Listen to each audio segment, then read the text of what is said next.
আলাইকুম রহমতুল্লাহ। গাইস, আশা করি সকলে ভালো আছেন।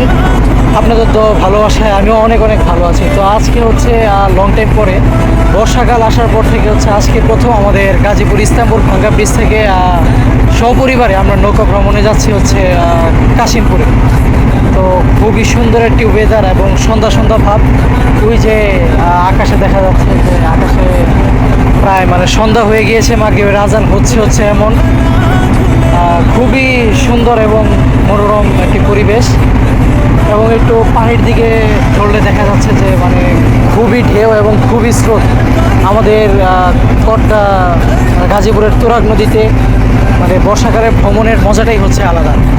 এর উপর বাতাস, এছাড়াও গ্রামীণ একটি পরিবেশ, খুবই সুন্দর এবং খুবই মনোরম একটি পরিবেশ। তো দেশবাসী যে যেখান থেকে যখন দেখছেন সকলকে আমার পক্ষ থেকে আন্তরিক শুভেচ্ছা অভিনন্দন জানাচ্ছি। এবং আপনাদের সকলেরই দাওয়াত রইল গাজীপুর চৌরাস্তা থেকে নাওজর হয়ে ইস্তাম্বুল ভাঙ্গা ব্রিজ থেকে আপনারা অবশ্যই নৌকা ভ্রমণে আসবেন। আজকের ভিডিও এই পর্যন্তই। সকলে ভালো থাকবেন, সুস্থ থাকবেন। আল্লাহ হাফেজ।